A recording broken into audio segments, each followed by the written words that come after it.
restart, look at this. Mario Kart 8. Turn that 8 sideways and what is it now? Exactly, 2 zeros. What could it possibly mean? You know, not a lot of things beat Father Time. Everything comes to an end eventually, unless you have the words Mario and 8 in your name. And look at that, Mario Kart 8 fits that description perfectly. The game has been around for so long at this point, and it shows no signs of stopping with the recent DLC packs. However, as time goes on, there's gonna be a point where we gotta get a new Mario Kart. Like, come on, it's not only one of the biggest Nintendo franchises, but the biggest racing series of all time.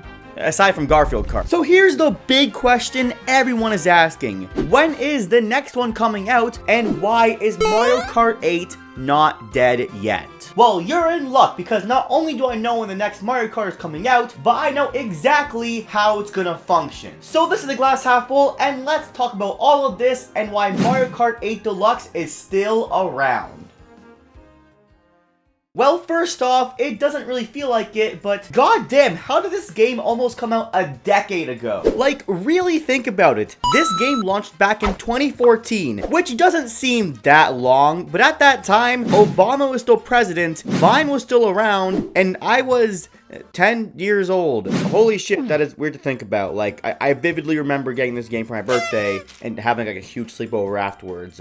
Wow, fucking Mario Kart is making me have an existential crisis. Who would have thought? Like, guys, this game used to look like this, and it feels so barren nowadays when we have all of this.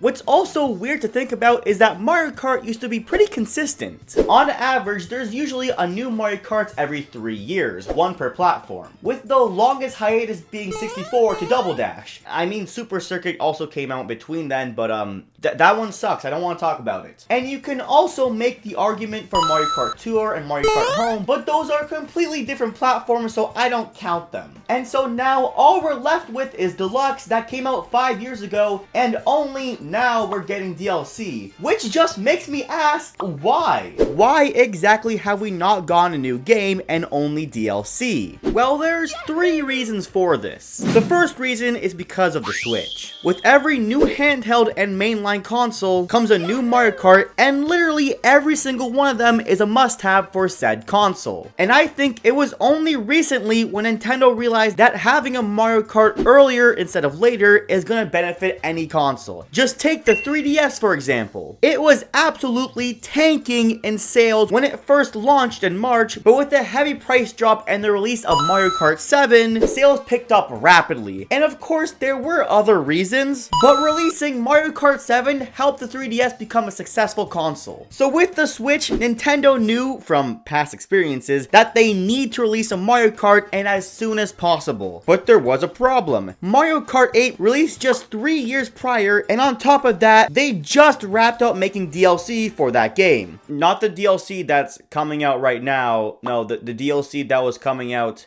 for Mario Kart 8, but is not DLC in Mario Kart 8. God, this shit is so confusing now. And that was in April 2015. So it's probably not in their best interest to make a whole new game-changing Mario Kart in like 1 year. So instead they said, oh, what if we re-released Mario Kart 8? Damn, that sounds pretty lazy. Don't our fans deserve better? But this time, we add a Deluxe at the end of it.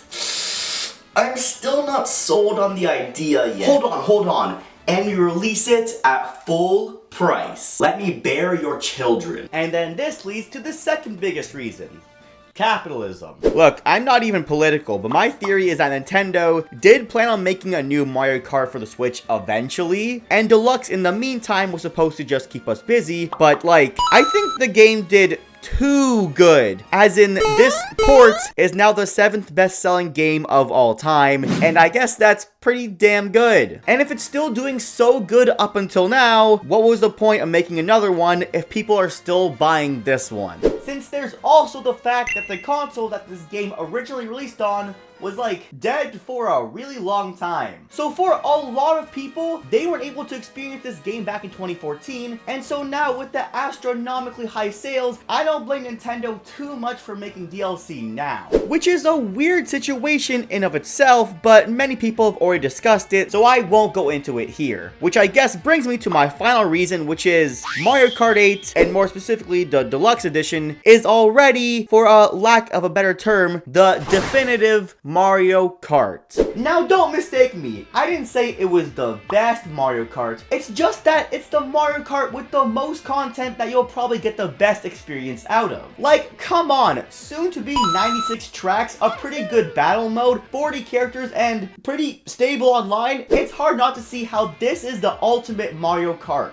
Which makes it pretty hard for Nintendo to make a new Mario Kart that would most likely have a lot less content at launch. Unless there was some sort of soft reboot of the series. So now here we are. Mario Kart 8 has been relevant for 8 years. That got me going into an existential crisis. But who cares about my mental health? The big thing everyone is wondering about is when the fuck is Mario Kart 9 coming out, and how exactly is it gonna be even bigger and better than Mario Kart 8? Well, don't worry, I would happen to know everything Nintendo is going to do. So everything I say here is not going to be pure speculation. No, it's going to be fact. So bear with me as I literally foretell the future. So first and foremost... Okay, wait, I gotta get a illustration for you guys. There will not be a Mario Kart 9 for the Switch. Obviously. This is already evident from everything I've said before, and it would just be a bad business decision in general to make a new game that collides with the DLC. Which brings us to the end of 2023. At this point, the Switch has already been on shelves for almost 7 years, and it's obvious its time is coming to an end. However, I don't think the Switch's life will be over after the DLC. That would just be a slap to the face for the people who bought it. No, I personally think the Switch's lifespan will come to an end late 2024 to early 2025. Because the Switch is just such a big financial success that I think it'll have a longer lifespan than previous Nintendo consoles. Now, I don't really know what the next console is gonna be called, so for the rest of this video, I'll be referring to it as...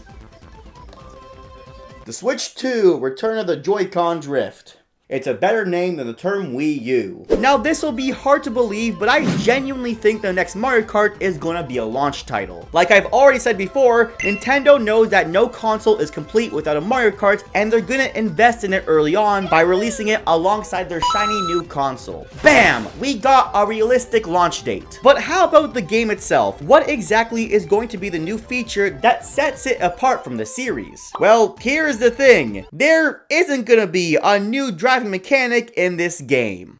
Alright, hear me out. So I do think that past mechanics are gonna return, like anti-gravity, gliding, and all that, and they're gonna fine-tune some features. However, I don't think there's gonna be a new driving mechanic this time around, because a new gimmick of this Mario Kart is that it's no longer Mario Kart, and they're going full steam ahead with Super Smash Kart, or however you call it. I mean, Nintendo kinda did it before with Deluxe, but they're gonna go all out with it in the next installment. I'm talking about characters from other games and a whole slew of maps. The cups are going to be Mario themed as well. However, I think the game is going to still be called Mario Kart 9 since the brand is so big at this point that renaming it would just feel odd. And also, I don't think Nintendo Kart or Super Smash Kart has a good ring to it. So this brings up other good questions. What's going to happen to the battle mode, the items, and the tracks themselves? Well, I got you covered. Battle system is relatively going to be the same thing as before. Balloon Battle, Shine Runners, and other ones are going to return. And I have a somewhat good feeling they'll finally fix Balloon Battle.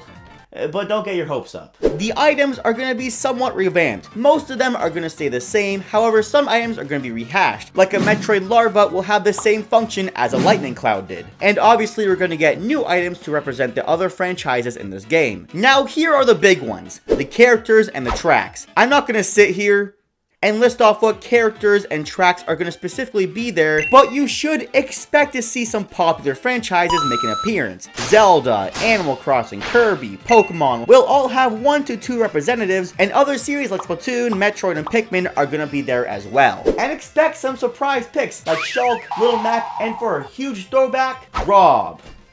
Again. And just to throw it out there, Pac-Man and Sonic are some easy third-party representation that'll also be there. Now, I should state the roster will still have a ton of Mario representatives. Like, expect a roster up to 40 characters with 15 to 20 of those slots dedicated to returning Mario reps. So how about the tracks themselves, which in my eyes is the most important part of Mario Kart? Well, first and foremost, retro tracks aren't making a return. Controversial, I know, but the more I think about it, the more it makes sense. Nintendo has already alluded to this with the 48 tracks we're getting as DLC, and includes a lot of fan favorites. And if we're seeing this as a soft reboot, it makes no sense to bring any of them back. The days of seeing old tracks in a new light are gone, and I think Mario Kart 9 is solely making new tracks from the Mario series and every other series featured as well. So for one cup, I envision a Mario track to a Pokemon track to an Animal Crossing track, ending it with a Star Fox track or something.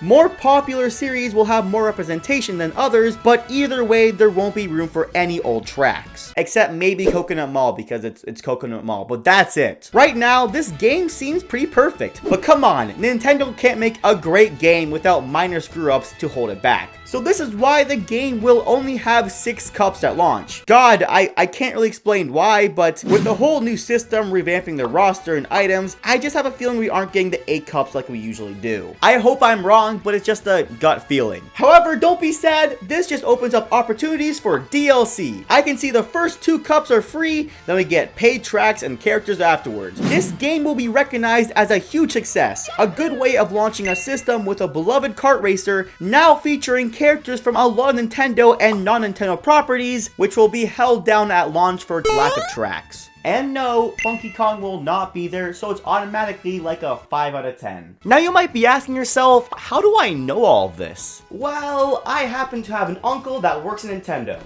Oh, look at that, he's calling me right now.